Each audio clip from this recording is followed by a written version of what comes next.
Good idea. All right, and we are live. Thank you. Hi, Facebook. Thank you, everyone, for joining us tonight on Politically Charged Mondays. That looks really cute, darling. Good. We are here for week 17 of Politically Charged Monday, and we do have a new video out by Dave Viscobing and lots of good information to talk about with all of you. So thank you for joining us. Facebook friends, if you could drop in the chat, give us some good news from your weekend or something you are looking forward to coming up this week. We're going to get started with our politically charged agenda in just another minute.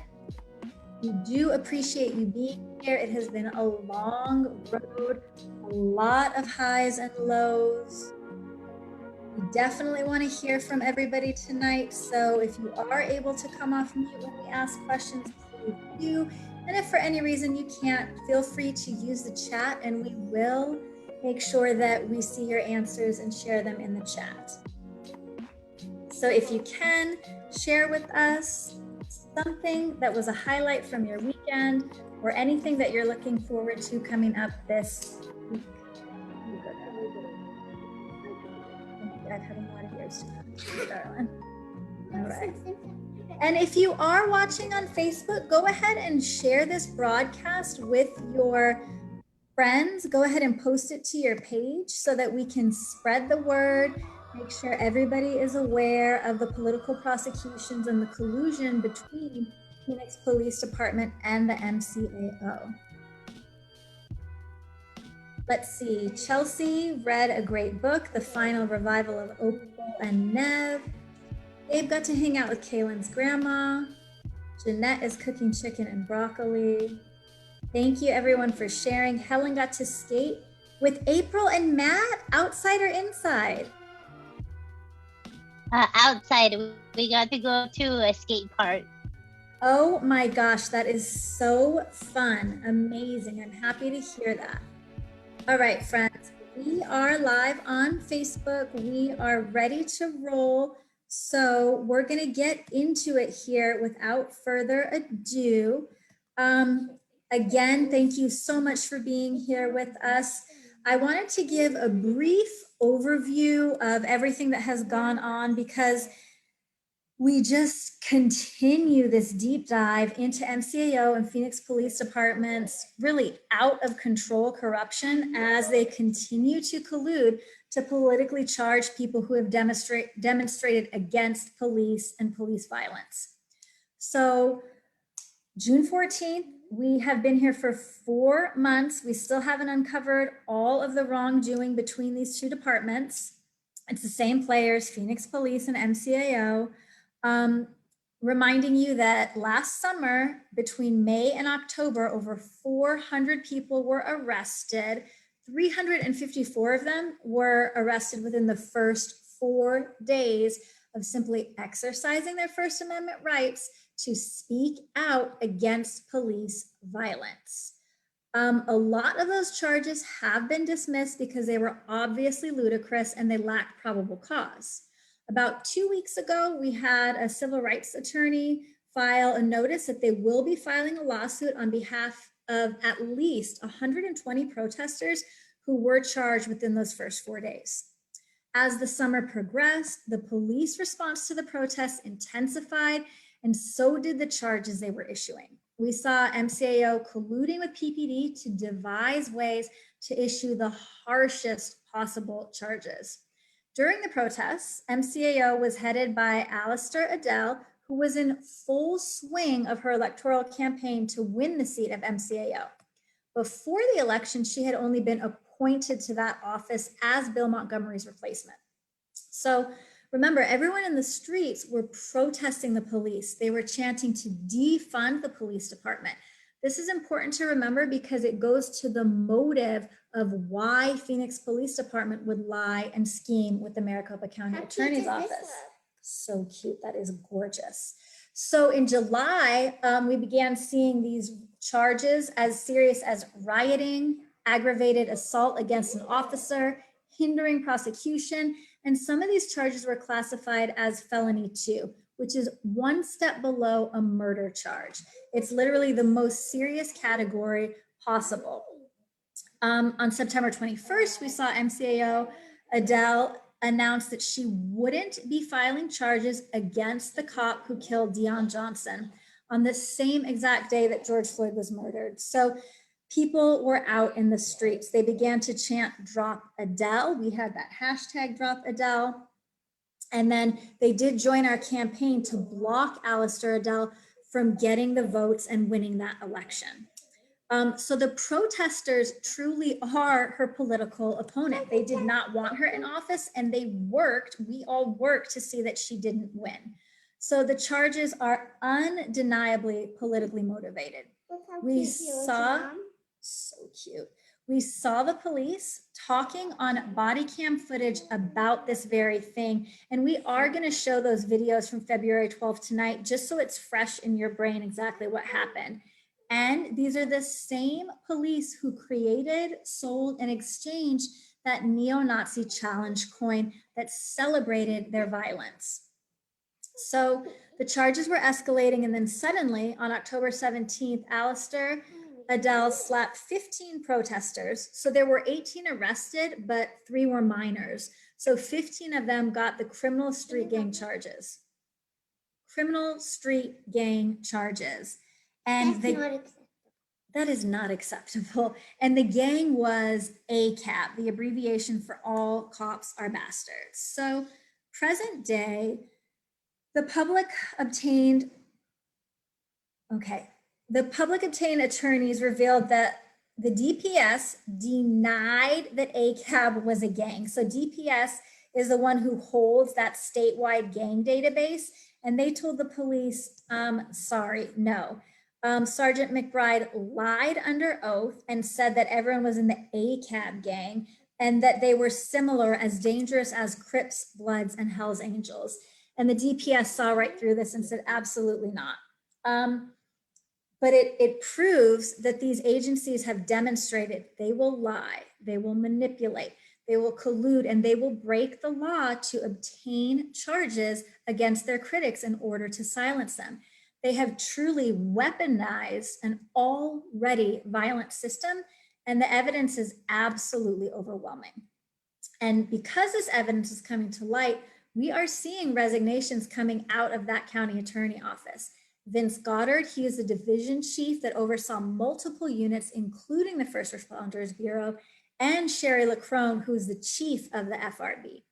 They both resigned. And then one of the prosecutors who was very active in the collusion with police, April Sponsel, is still on her administrative leave. But we are calling for her job cute, and we want her disbarred. So the bottom line is, after all this time, it's obvious to us, we know they absolutely cannot stop lying. We see the Phoenix police and Maricopa County prosecutors prove this over and over again. And something I just saw on their website, I forgot about, they say right there on the front page of their website, they see 30,000 cases a year. So these cases obviously got so much coverage and so much public attention, but think of how many folks have been sent through the system with no one looking at the case, with no attention. 30,000 cases a year, and these violent liars are trying those folks. It's just absolutely unacceptable.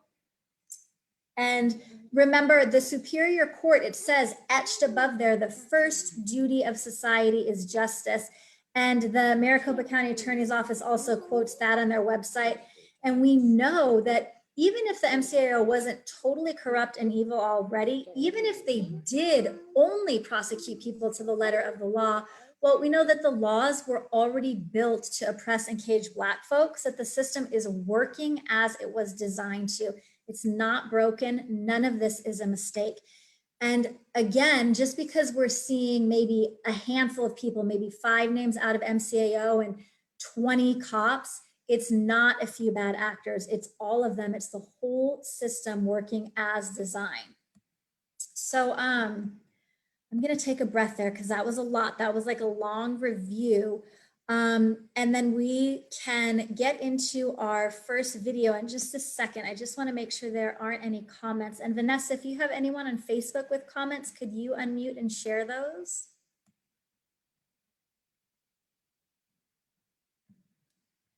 You're on mute, so I'm going to assume that we're good.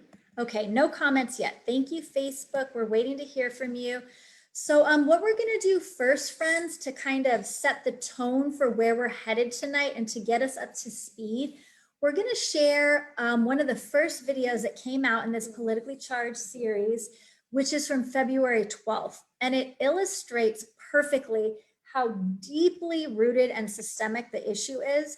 It shows 3 Phoenix Police Department officers really violently speaking against what they call liberal piece of shit protesters.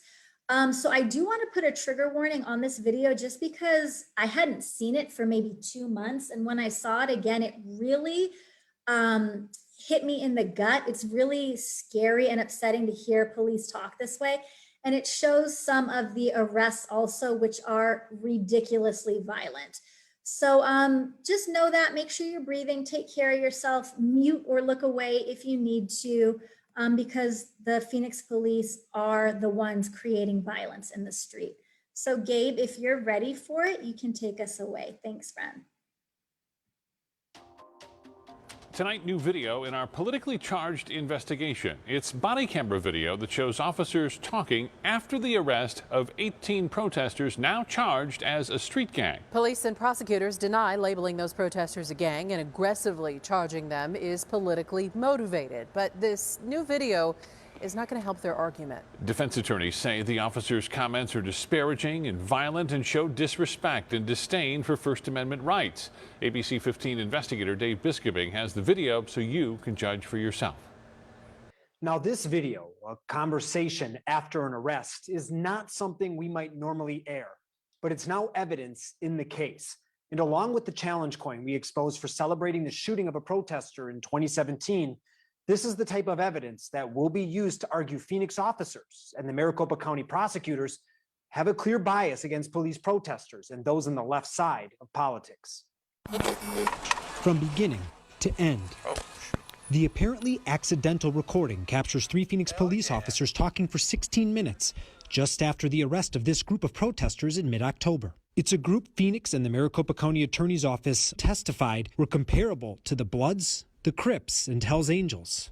Now, first, a warning. While we're bleeping out some of the language, you might not want your kids to hear this. The officers who played a secondary role in the arrest this night begin talking about the protests. Dude, I'm so sick of this. The public is so sick of it too. Yeah, they are.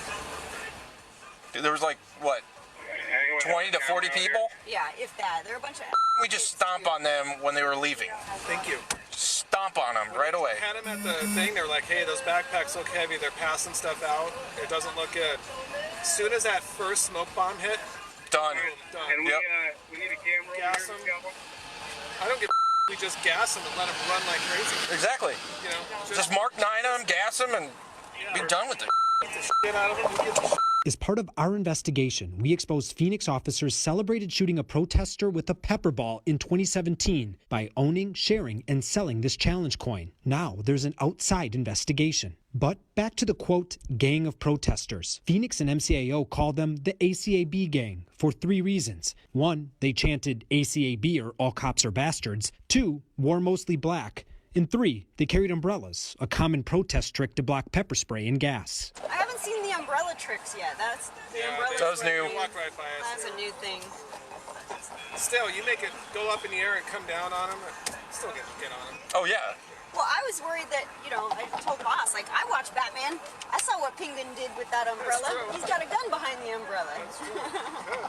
I'm waiting for them to just turn totally violent. Yeah. Oh, it's been happening. Exactly.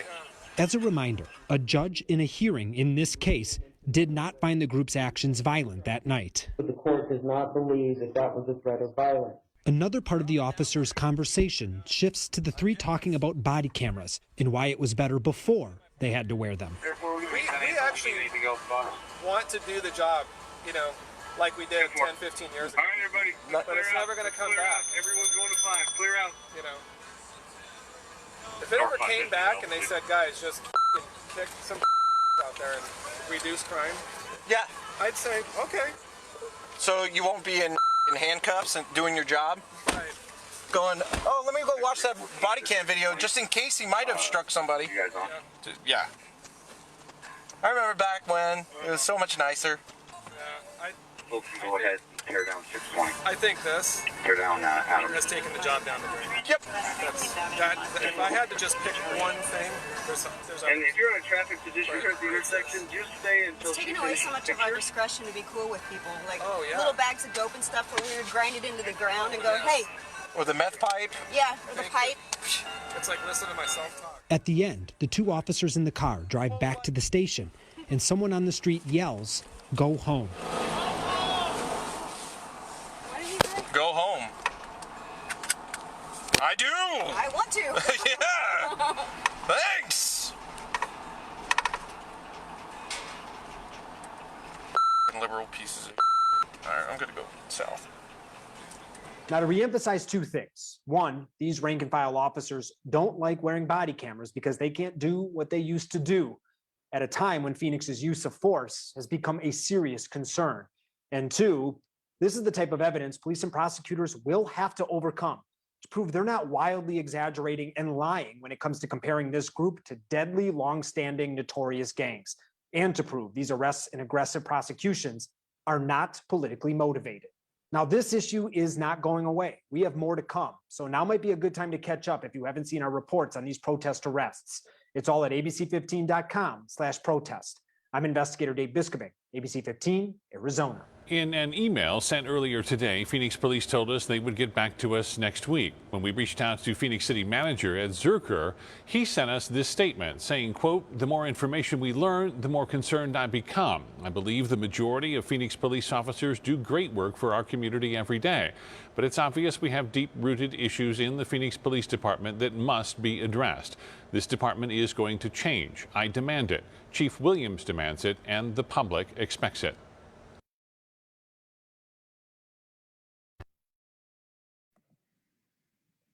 Yes, so we see how far we've come and how hard Chief Jerry and City Manager Ed have worked to change Phoenix Police. What are some of y'all's hot takes? What stands out for you from that video? I know there's like 1,000 quotes, but go ahead and unmute and share with us what is most notable to you about that video. Hi, Patricia. This is Vanessa. Hey, Vanessa. Hey. I just think it is stunning to see how violence is so much a part of Phoenix Police Department's job that it feels like the job can't be done without violence. I mean, it's just so embedded within the culture of, which is why it is truly so problematic, systemic, and throughout the entire police department. And then the quote, I think that the GASM, like just that dehumanizing language is just disgusting. Like, it's awful. Thank you so much. Unfortunately, so true. Hits home what you said. Who else? I just feel like the bias is so clear. Like, I don't see how they can possibly keep saying it's not political when I feel like that, I mean, of course, that's just the sort of casual talk that happens all the time. And even just in casual ways, having our communities exposed to that kind of attitude, like even in the encounters that don't end in violence or arrests, is totally unacceptable. Yeah, thanks, Chelsea. And what do you think it says about the culture of policing that this is a conversation they're having with body cam on?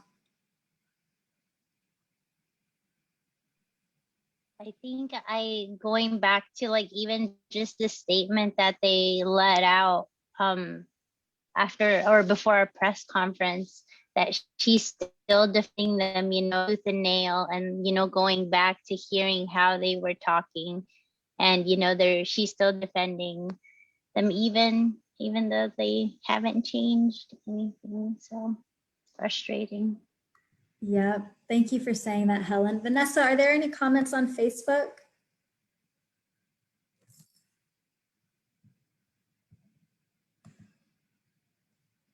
None yet. Okay, thanks a lot, Vanessa. So yeah, I mean, this is just video evidence of only 3 officers, but we know that this violence runs through the entire culture of policing. It always has. I mean, it is the foundation of policing, really.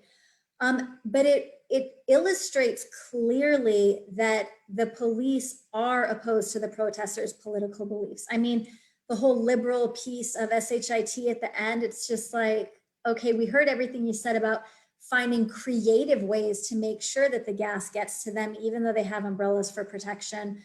But there's no denying that it's political. And the fact that they're saying they wish they could go back to the good old days when they could stomp, smash, and gas folks without any oversight or accountability, without people knowing what they're doing. I mean, lamenting the fact that they can't do their job the way they used to because now they have to wear these body cams. It's just disturbing, deeply disturbing, and really goes to show how prevalent that violence is and how integral it is to the functioning of policing as we know it. And for those in the community who believe, well, the cops can be reformed, we can all agree that these people have no business being cops. The truth is, no one should be a cop, because what these police were doing is actually what policing is all about. We know it's a culture of violence and oppression and of massive violent power trips. It was designed to kill and cage Black people first and foremost, and anyone that come into line of sight of the police, we know that they are expecting to battle. We heard the officer say, even though folks were walking in the street, he said, oh yeah, it already is turning violent. We're just waiting for them to get violent. Like, they're expecting and anticipating that, and even when it's not there, they're searching for it. So it's just important that we all remember that none of this is broken. It's not those 3 bad cops. It's the system working as designed. And that the solution that City Manager Ed Zerker and Chief Jerry Williams came up with was that $250,000 investigation by 21 CP Solutions, which, if you recall, are all retired police chiefs. They're doing that investigation. We're paying for it and wondering if any of those cops were ever disciplined. The 3 cops that we heard on that video, Heather, can you speak to that, if they were ever disciplined or not? Not that we know of. I don't know if any of the police officers involved in any misconduct from any of the protests in 2020 have been disciplined. We do know from Dave's reporting that 14 officers were moved to desk duty, but have no idea what that means, have no idea if that means they're going to be suspended, they're going to be fired, they're going to be demoted. We don't know if Phoenix PD has conducted any investigations into any of these officers. We know that they've hired 2 firms to conduct investigations on the Phoenix Police Department's handling of these protests, but we don't know what they're investigating, who they're investigating, and what, if any discipline will be handed down. And Heather, do you remember, I mean, to me, it was like 2 months ago, maybe, that we heard that those 14 officers were being put on desk duty. We don't know what that means, like you said, but when exactly was it that that happened? My best memory is it was a few months ago. But we haven't heard anything since. We haven't heard what happened with those officers. We weren't even Phoenix PD didn't even let the public know who those officers were, why they were being placed on desk duty, how long they were being placed on desk duty, what they were being investigated for. So I guess we'll have to wait and see. But that's very disappointing. Yeah, disappointing is like the understatement of the century. And I feel like, we all know that the system, they will never be accountable. They avoid accountability at all costs. They have every mechanism set in place to avoid accountability. So unfortunately, this is to be expected. And this is just conjecture, but it seems like the way it goes is the city tells the public, we have an investigation going. We heard that these 14 officers were put on desk duty. So many people just move on. Oh, okay, well, the police is dealing with it. They're doing their job. We're safe. They protect and serve, and all that garbage, those lies that we're all told, and we've been spoon-fed since we were little, and Officer McGruff tells us the cop is a good guy. So we know that's not true, and we know that they're hoping another month or two passes and we all just forget about this. Why? Not because we have moved on, but because there's even more violence that now we're dealing with and fighting against. So the system's working in their favor. And Heather, I don't know if you can answer this, so no is a good answer, but can you talk about how what we just saw and what you know of these cases is political prosecution? Yeah. So political prosecutions, I mean, obviously there's sort of a common understanding that we've all, I think, collectively developed watching these cases proceed and looking for a label. But it's also a term of art that the legal community uses. It's a term of art that the US State Department uses in particular to discuss anytime a tyrannical government sort of illegitimately prosecute someone based off of their political speech or their political opinions. And so you see this across the world in sort of fascist governments where the government will weaponize their criminal legal system to punish political opponents for their political opinions and for their political speech. And it's a way to jail and intimidate and disappear critics of the government. And so as that applies here, I mean, I think it's pretty clear, as we've seen from, you know, those that video that we just watched of those officers lamenting about quote unquote liberal pieces of shit. All of their biases are totally out in the open. And this tactical response unit is the same unit that created and distributed the challenge coin, parroting Nazi slogans and, you know, romanticizing violence against protesters. And so you have this department who has already exhibited a ton of bias, who is then using false felony charges against individuals solely because of their political speech. That's why these prosecutions are political, is it is the government's attempt to illegitimately weaponize our criminal legal system to silence and intimidate and ultimately disappear individuals whose political opinions they disagree with. Thank you so much for stating that so clearly. Like, everybody get that in quotes. It's, you know, because politically or political prosecution, that's a very big claim. And we're not using the language lightly. We're not using it in an exaggerated manner. Everything that Heather just said is so absolutely true. And we know that, so the difference between criminal charges and a political prosecution, right?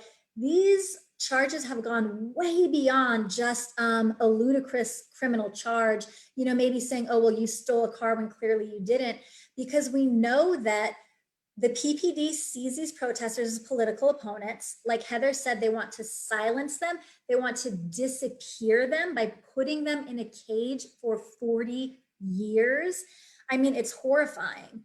And there's no way around it. If you're looking at the facts that we all see, that is clear as day. And I think that's telling, obviously, how troubling it is that we see these facts. We know what's happening. And unfortunately, the MCAO is still, you know, in love with PPD. They think they're doing their job. They think everything is fine. And it's just so deeply disturbing. Are there any comments about that? Yeah, I mean, the cops saying the liberal POS. Exactly. I think we are gonna get into our second video then. So this one will show us how deeply terrified the Maricopa County Attorney's Office was to go into that oral argument that was meant to happen last Friday. We advertised for that. We invited the public to come out and pack the courthouse. We wanted to show the judge how much people care about these political prosecutions and that we know that that is what they are. At 9 a.m., I believe, on Friday morning, Ryan Green, the attorney out of MCAO, said, you know what? I think it's in our best interest that we do drop these charges with prejudice so that I don't have to go face this judge. And we'll share some of what the judge said about MCAO. I mean, the report is scathing. She called them ridiculous. She called them absurd. She said PPD and MCAO were colluding. She said all of that. So I'm going to ask you all to pay special attention to the language of the reporters in this video, because the words they are using are so cutthroat and clear. And it's, for me, it just kind of makes me happy that finally this is all out in the blue and that now it's plain as day. These reporters are just saying that they're framing folks and doing all of this. So we're going to watch Dave's recap of MCAO finally dropping all these charges with prejudice now. Thanks, Gabe. Politically charged, we've been telling you about Phoenix Police and the Maricopa County Attorney's Office working together to frame a group of protesters. They exaggerated and lied to charge the group as a criminal street gang.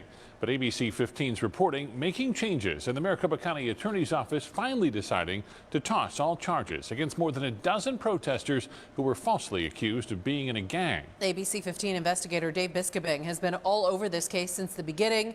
He's exposed massive lies and misconduct by police and prosecutors. And now Dave's here with more on this major development. Now, we broke the news this morning. MCAO decided to dismiss this entire case.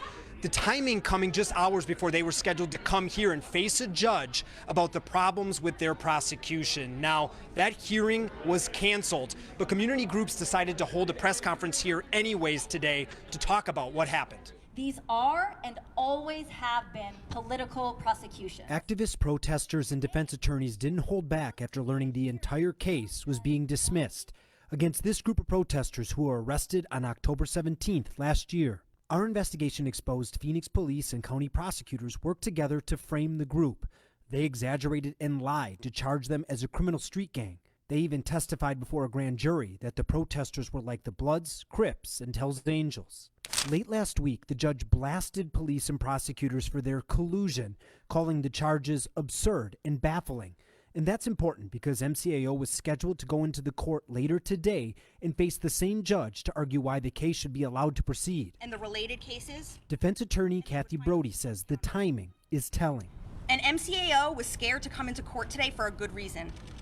They knew that we planned to tell the judge today that the egregious misconduct that she identified in the grand jury presentation in this case is just one piece of a much larger pattern of government misconduct. In a written statement, County Attorney Alistair Adele wrote, the case was dismissed, quote, in the interest of justice, but she wanted to be clear that the decision does not mean that no crimes were committed. The county attorney then added, the decision in no way reflects negatively on the hard work law enforcement performed that night. It's a stunning statement considering some of those same officers lied repeatedly about what happened and also owned, shared, and sold challenge coins to celebrate hurting a protester in the past, a coin with language tied to hate speech. Actually, can I ask if anybody can respond? After the press conference, we read the statement to the group and asked if anybody wanted to respond. Yeah, thank you for asking about that, and I did see that just before this press conference, and I guess I'm going to try to go slow so I say the right thing, but what I would say about that is it is very disappointing, to say the least, that County Attorney Adele would continue to congratulate the Phoenix police officers who colluded with the employees in her office to bring these bogus charges against these and other protesters. It's disappointing, but that just confirms what I said to you all earlier, which is that even though they made the right decision today to dismiss these charges with prejudice, they didn't do it for the right reasons, and the reasons clearly are political. I'm investigator Dave Biscobing, ABC 15, Arizona. Dave has spent months exposing problems in multiple protest cases. In addition to this one, his reports have caused Phoenix police and MCAO to order a total of 4 outside investigations, and those are still ongoing. You can see all of Dave's politically charged reports at abc15.com/protest.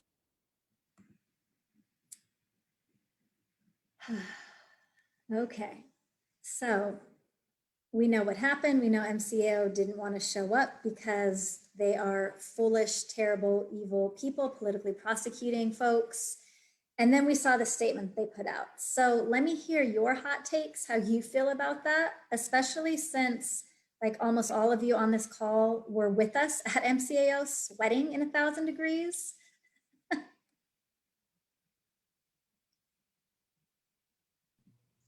For me, I'm thinking that the fact that she can still say something like that, and one, also I love that Dave like circled around to it and made a point to ask about that at the conference because everybody kind of got fired up about it, and it was nice to see.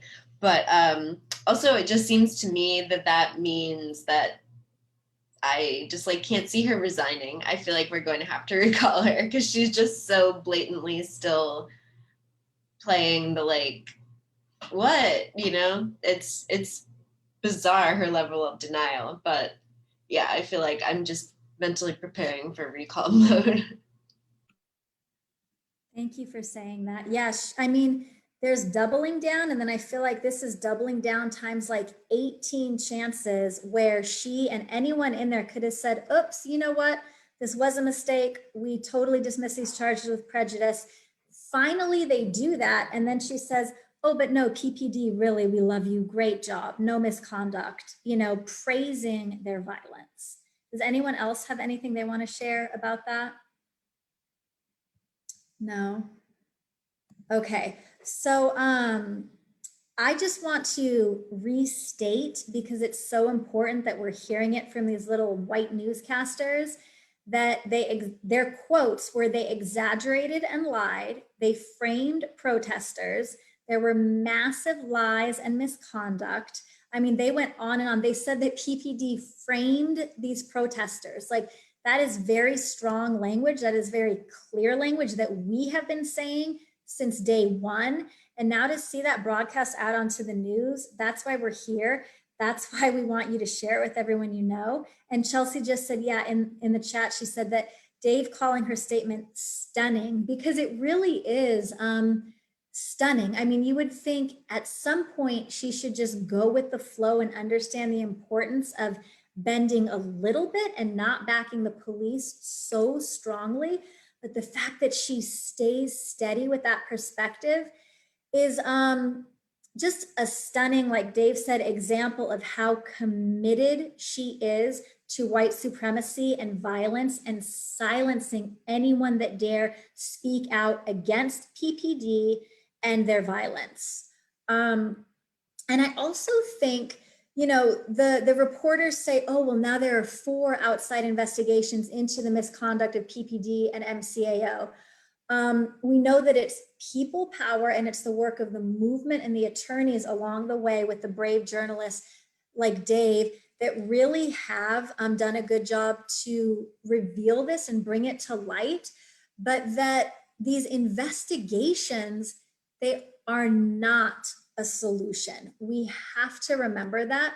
We know that the only solution would be to defund Phoenix police, to abolish the systems that are killing Black and brown folks.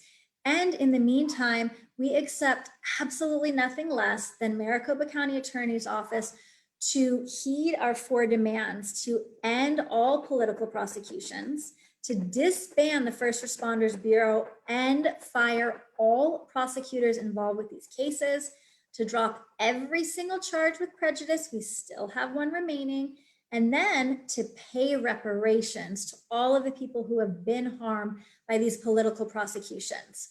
And then those were our 4 original demands. Of course, now, like Chelsea alluded to, it doesn't look like this lady is going to resign, so we are going to recall her. We have our little hashtag resign or be recalled Adele, so you can share that, retweet it. Let's get it going out there. I do want to thank everybody who came out on Friday to support us in making that press conference happen, especially with all the up and down of, is that oral argument even going to happen? And then just to highlight again, when Kathy Brody said, you know, yes, they did finally drop the charges with prejudice, not for the right reasons. We know they did it because they absolutely had to.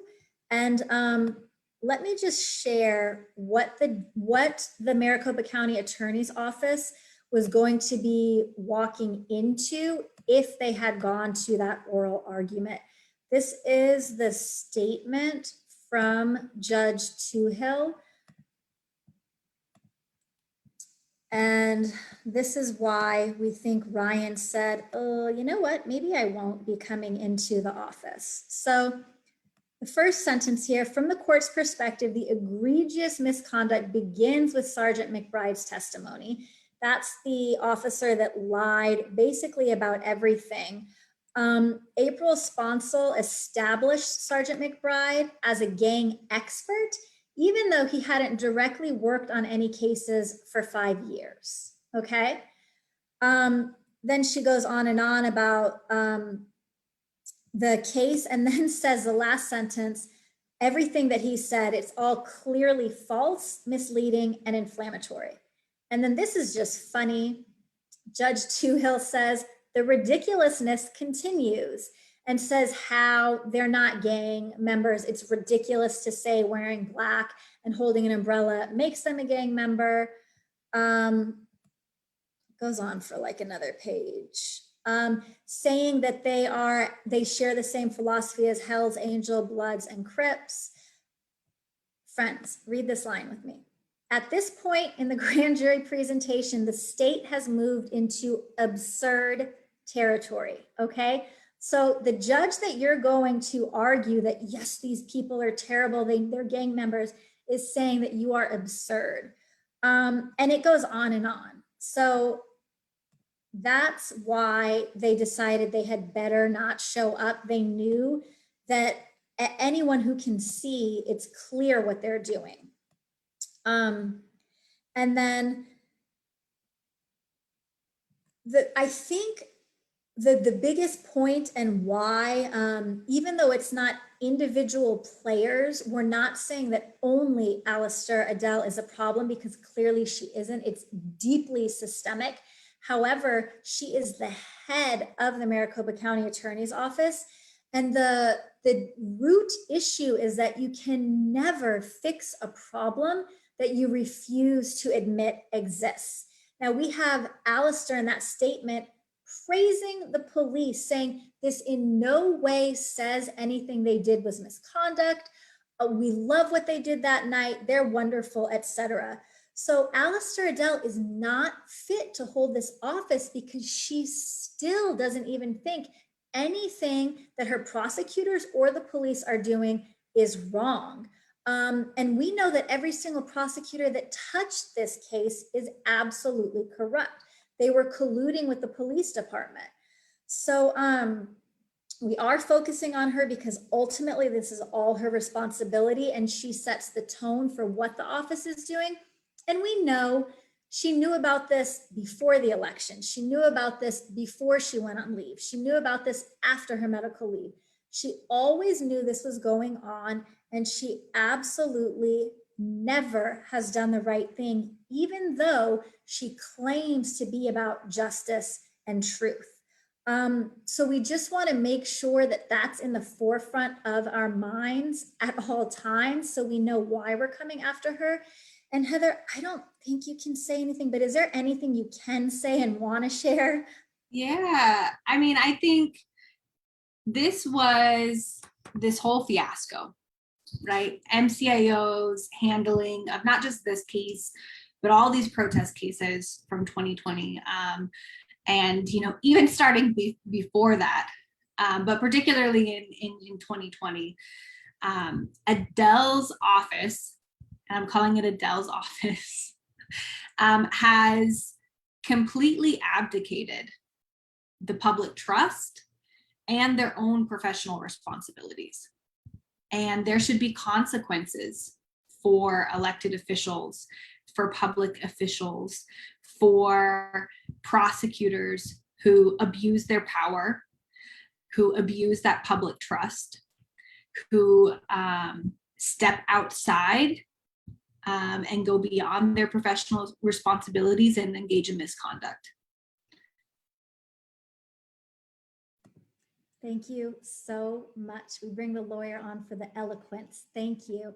I mean, it's absolutely true. And like we said, even if these prosecutors were working according to the law, we know that the laws are unjust. We know that they're built to cage and oppress Black folks specifically.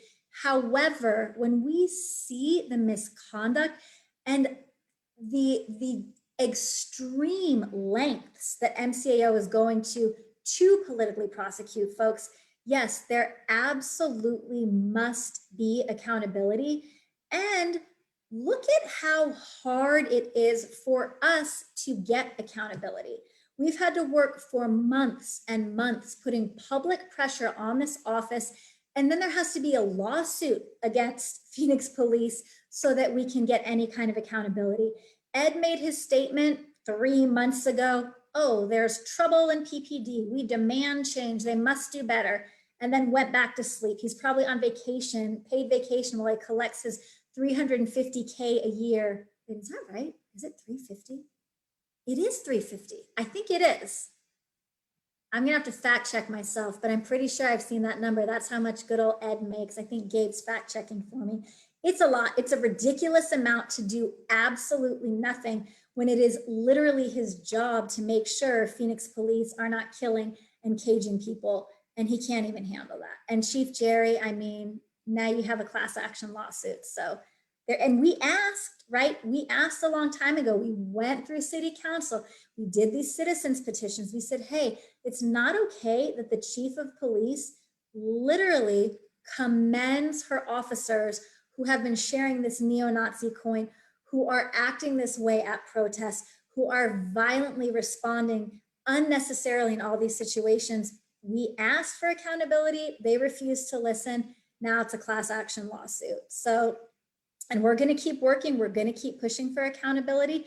That's where all of you tireless worker bees come in, and we do appreciate you so much. We do still have one charge remaining in this set of cases. Sue, aka Lotus, their charges from August are still pending. We have to flood the Maricopa County Attorney's Office, call Alistair Adele. This one you do have to call between 8 a.m. and 5 p.m. I've tried many times calling after hours. They don't have an answering machine that will record the message. It just says to call back. So Monday through Friday, 8 to 5 p.m. We have a script that has been dropped in the chat for you. And you don't even have to follow the script, honestly. Just say, Alistair Adele, we want you to resign and you need to drop these charges for Sue. That's the message that we need to deliver. And text 3 of your friends and ask them to also call, make that call so that they know the public pressure is still on them. It has worked. We delivered those 5,000 petitions. We said we're going to be at that oral argument. They don't want to face us because they know that they're in the wrong. Even though they don't care, it doesn't bother them that they're in the wrong. They want us to go back into the shadow, but they're the ones that are running like little rats, and we need to keep that pressure on them. Let's see, I think we have time. What I wanted to do for the next one, our next call to action is on House Bill 2309. We need to call and email JD Mesnard. If you click on the link, you can see, you can get his phone number if you don't already have it saved in your phone. If you don't, get it saved in your phone. HB 2309 is a protester punishment bill. Absolutely. That bill is all about scaring people so you do not go out and protest, so you do not demand justice, so you do not say we want to defund the police and we want to get rid of that horrendous county attorney. In that bill, they said that they can say they can give you felony charges because you're at a protest if the police deem it unlawful or violent. That is how that bill got through the Bills Committee in our House of Rep and Senate, because they decided, oh, that's okay, this isn't unconstitutional, because the police get to use their discretion and say whether something is unlawful or not. Now, we all know that is a terrifying and sick joke, because police have the discretion to deem whether a gathering is unlawful or not. We know they're going to do it every time when and only when it's Black folks or brown folks protesting. When it's anyone in support of Black or brown folks, we see the news clips of police when Trump and Patriot folks are protesting. The police are taking selfies with them. They're handing out water to them. They are cordoning off entire city streets for protester safety zones. I mean, it's not a good scene, okay? The racism is clear, the white supremacy is clear. We see how the system is working to support some political beliefs and oppress, silence, and disappear others. So get on the phone, leave a message for JD Mesnard. I do every night, super fun. Tell him, you suck, you need to vote no against this. Keep the pressure on, it matters and it works. And then finally, our last invitation. I know most of you are already on these calls, but invite your friends. We have our Drop the Charges Maricopa County Attorney Office Action Committee. I believe Bruce will be back for that tomorrow night. He's in Hawaii. That's why he wasn't at our press conference last Friday. But click the link, get on that bit.ly, invite your friends, make sure that you sign up and you join us, because this work is so important and it couldn't happen without everyone pushing. Otherwise, it's just Heather and her lawyer friends working 24 hours a day to make it happen. So the public pressure helps. Please continue to help. Heather, do you have any other final words that you can and want to share about any of this? I would just echo that last point that you made, that public pressure is incredibly important, that misconduct cannot happen easily when a big spotlight is being shined on it. And that's what public pressure does. Constant public pressure keeps a big, bright spotlight on these institutions and on their behavior and on their misconduct. And when we're not shining that spotlight on them, when they think they can operate in the dark, that's when lots of abuse happens. And so stay involved, stay active, please make those phone calls for Sue, please sign all these petitions. I know it can seem sort of tedious and it can feel like, what's the point? But I promise you that public pressure does a whole lot. So. Thank you so much for saying that, Heather. So we all have our marching orders. We know what's happening. We know what to do. We know to keep putting pressure on them. The last thing I want to say tonight is to ask everybody to please send some extra love and healing vibes to Tucson for Zoraida. She's there. She couldn't be on tonight because she has a family situation. So just send her extra love, and we're thinking of you. We hope everything's going to be amazing and awesome, and that we'll get to have you back next week, because we definitely miss you. But all the love to Tucson and all the love and gratitude to you all. Heather, thank you for your work. It's like, let's get all this over with so that Heather can go and just be a happy mama and not have to deal with this. Please. Thank you all for your work. Thank you so, so much. Thank you. All right, friends, we're going to sign off. Gabe is going to play some tunes. Facebook, thank you for being here with us. Good night, y'all.